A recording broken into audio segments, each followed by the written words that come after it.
Fíjese que Ricardo Rocha, el periodista Ricardo Rocha, y grábeme, don David, por favor.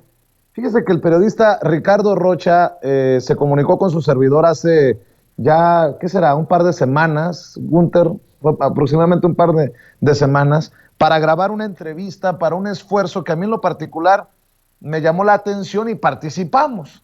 Se llama México Shock 2020 y eran entrevistas con 20 periodistas, influencers, 20 personajes que él consideraba teníamos algo, poco, mucho que aportar a la conversación, a este debate de las ideas, desde personajes como Héctor de Mauleón, Javier Lozano, vi por ahí a Abraham Mendieta, su servidor, Álvaro Delgado, en fin, buscó un balance, es lo que tengo entendido, Ricardo Rocha, para hacer este proyecto. Bueno, pues la semana pasada se presentó tanto en Radio Fórmula como en sus espacios que se llaman Rocha Informa, las ediciones para estos programas especiales.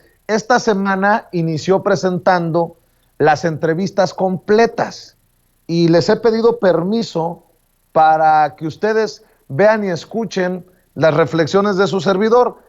Podrán o no estar de acuerdo conmigo, pero ustedes saben que de mi parte, sin máscaras, toda la honestidad a las preguntas que me formuló Ricardo Rocha.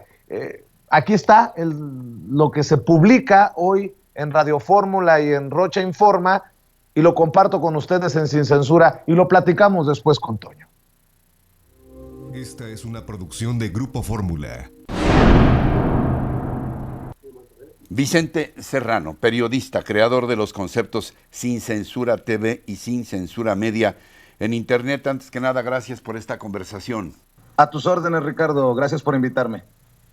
Vicente, ¿quién o quiénes son los responsables del shock de salud económico y social en que se encuentra México? Yo creo que en una situación difícil, pero que de acuerdo a incluso organismos internacionales se está sacando el barco adelante. Nos guste o no nos guste lo que vemos, pues está haciendo un trabajo con lo que se tiene o con lo que nos dejaron. Yo soy de las personas que cree que estamos paleando mucha del escombro que nos dejaron los gobiernos pasados, y desafortunadamente eso también cuenta a la hora de enfrentar una pandemia. Eso también cuenta a la hora de enfrentarnos a una crisis económica mundial. Pero bueno, han sido, insisto, los organismos internacionales como la Organización Panamericana de la Salud, la Organización Mundial de la Salud, la ONU, organismos como el propio Banco Mundial, que han destacado lo que se está haciendo en México. Tal vez no como lo veíamos antes, tal vez no como estábamos acostumbrados a los anuncios, pero sí creo que se está haciendo con una conciencia muy de ver primero por los pobres y muy de ver por el país, ¿no? Como tal vez no lo vieron los gobiernos anteriores. México parece dividido en dos bandos. ¿Estás de acuerdo en ello? Y en su caso, ¿por qué?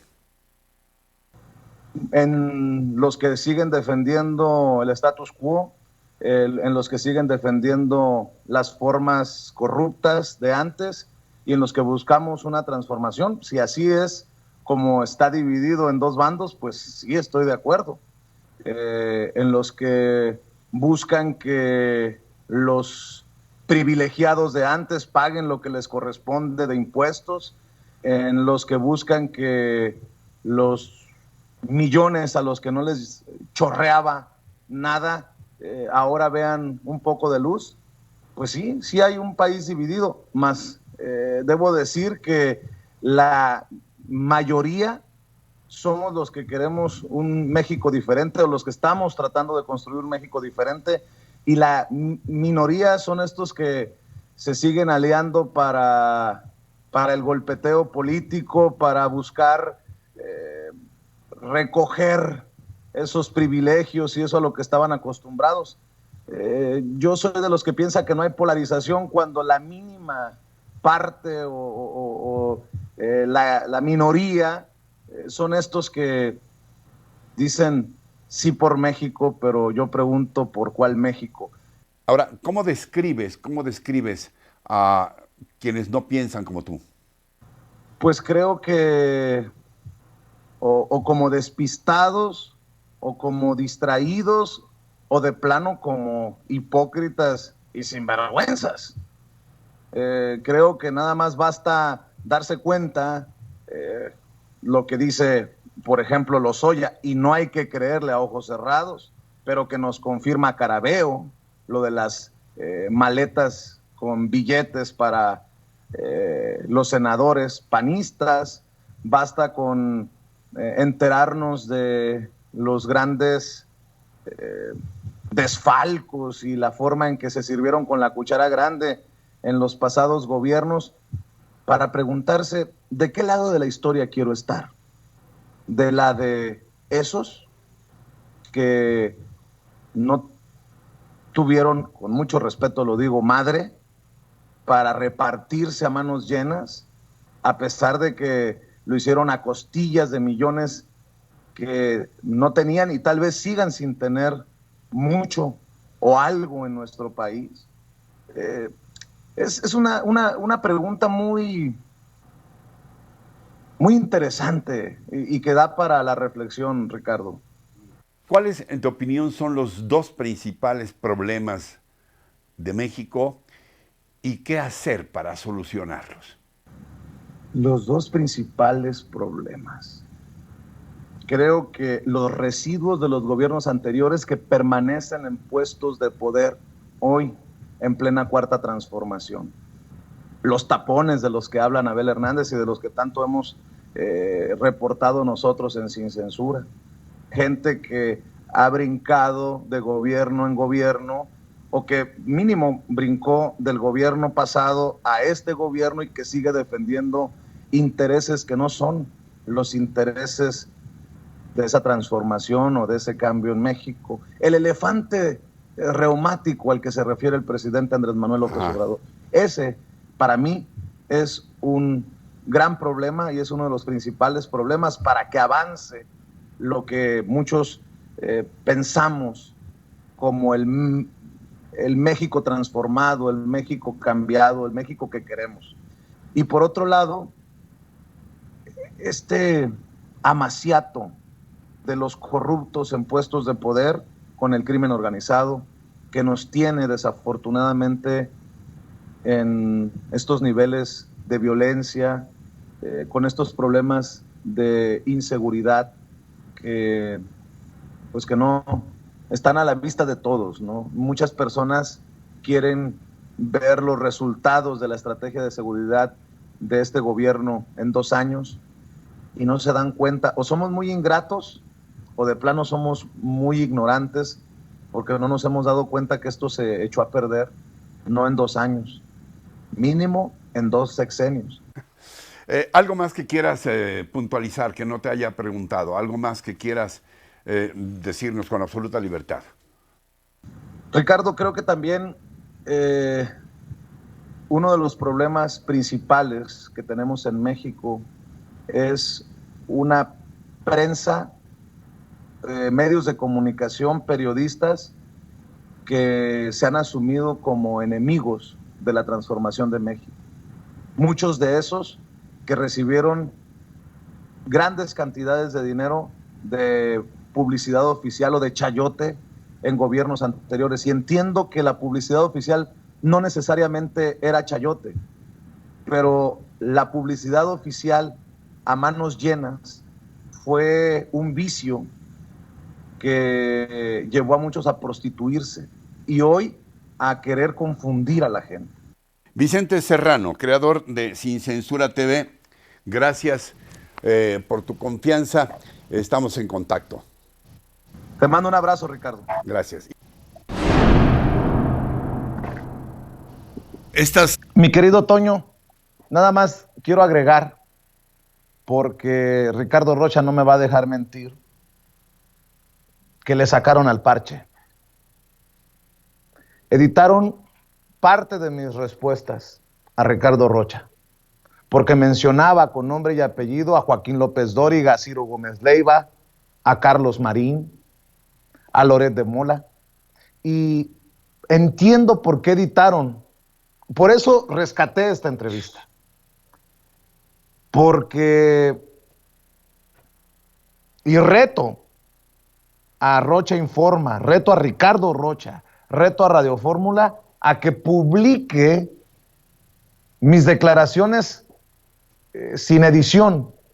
Entiendo que no caería bien un señalamiento a Mr. Rating, Ciro Gómez Leiva, porque tiene su programa en Radio Fórmula.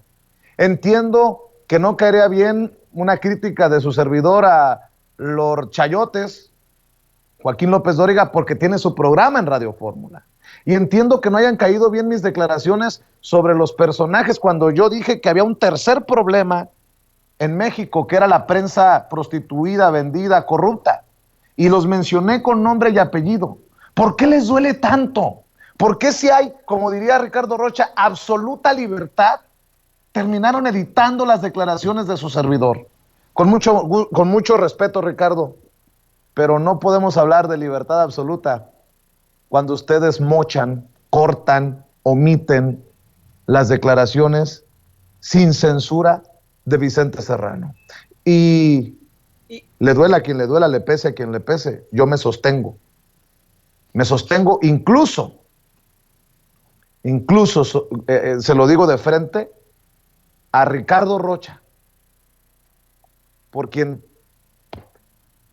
tengo cierto respeto, pero ¿qué pasó? Si ya saben cómo soy, ¿para qué me invitan?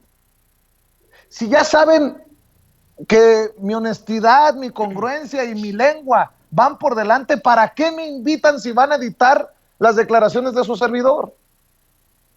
Así no, don Ricardo, mi querido Toño. Sí, yo también le guardo muchísimo respeto a Ricardo Rocha, Vicente, pero vamos, no tiene que haber ningún tipo de temor reverencial.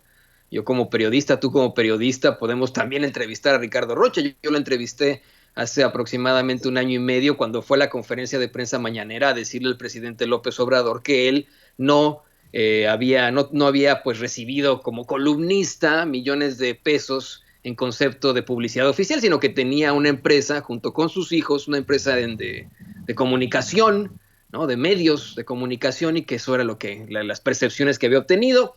Sin censura le dimos el espacio también para hablar de lo que él quisiera, y quiero mencionar el caso porque nosotros le abrimos el micrófono a Ricardo Rocha para que él dijera lo que tenía que decir, y en ningún momento editamos su entrevista. Tal y como está, usted la puede buscar en nuestros espacios en Sin Censura Media. Usted puede encontrar esta entrevista con Ricardo Rocha, la que le hago yo ahí en la conferencia de prensa mañanera. Creo que debemos ya de pensárnosla muy bien al darle clases de periodismo a los que están en el pedestal de los medios de comunicación tradicionales. Me está dando cada vez más, frustración el enterarme de este tipo de cosas, el ver este tipo de cosas. Personajes que supuestamente son precedentes de los medios de comunicación terminan siendo pues esto, ¿no? Haciendo alguna situación terrible o doblándose ante los intereses corporativos de las empresas para las que trabajan. Eso es absolutamente terrible. Lo digo con muchísimo respeto. Yo respeto mucho a Ricardo Rocha. Sin embargo, no podemos pensar en este tipo de problemáticas si tenemos ética periodística, profesionalismo. Punto número 1, en una entrevista no se plantean desde antes las preguntas, no se plantea de qué se va a preguntar o cuáles son las preguntas o qué va a pasar con todo esto, y no se edita. Es una entrevista que tiene que, en todo caso, mostrar todo lo que dice el entrevistado, si la queremos hacer de lo más imparcial. Ese es el punto. Claro está, si de pronto tienes un programa de noticias, tienes un noticiario, tienes un programa de análisis, o etcétera, y pones extractos, ahí se vale, ¿no? Oiga, pues que me dijo esto en tal entrevista. Pero así como lo está presentando Vicente, nuestro querido Ricardo Rocha, me parece de lo más lamentable. En esta la entrevista me reuní con el influencer aparte, Vicente Serrano, y esto fue lo que me dijo en su totalidad. No, pues no fue en su totalidad. Esto es absolutamente lamentable, es falto de ética. Nosotros sí somos periodistas, es que esa es la otra. Además de todo, estos que están en el pedestal de los medios de comunicación tradicionales, miran hacia abajo y piensan que es una especie de ofensa. Yo así lo noto todavía, el hecho de que se le considere a alguien youtubero o influencer, cuando muchas veces esos youtuberos o influencers son, pues vamos, agentes de mayor valía informativa que cualquiera de ellos. Es lo más desafortunado. Ellos, para mí, nunca fueron los periodistas que México necesita. Han quedado muy mal frente a los medios de comunicación en el extranjero. Siempre los miran hacia abajo a ellos. Y hoy tenemos situaciones que crecieron desde estas esferas del poder en algo grotesco, espantoso, y que se podría traducir incluso en la imagen de Víctor Trujillo Broso, ¿no? Tener a un payaso dando las noticias, etcétera, sin ningún tipo de idea informativa, de medios, ¿no? Pero bueno, ahí lo tienes tú. Yo también siento un poco de frustración por todo esto, Vicente. Sin embargo, qué bueno que al menos parte de tu voz se haya escuchado en los medios tradicionales una vez más. Así quieran callarla como lo hicieron hace algún tiempo, ya mejor ahí la deja. Pues vaya decepción, la verdad, debo de admitirlo, y pues yo le pido a la producción de Rocha Informa que nos compartan la entrevista completa y nosotros la publicamos en Sin Censura para corroborarle, para confirmarle a nuestra audiencia de qué tamaño es nuestro compromiso con la verdad. Tristemente no la compartieron, ¿no? No la compartieron. Pues espero que Juan Ayón, de la producción de Rocha Informa, tenga la amabilidad de compartirnos la entrevista completa para sacarnos la espinita. Aunque queda claro que hay un grupo que entre ellos se defienden. ¿Quiénes son? ¿Quién sabe? Ya le corresponde al gran juez, que es la audiencia, definir quiénes son los que se defienden entre sí, pero me parece lamentable que hayan editado de esa manera la entrevista. Pero qué necesidad, qué pinche necesidad. Bueno,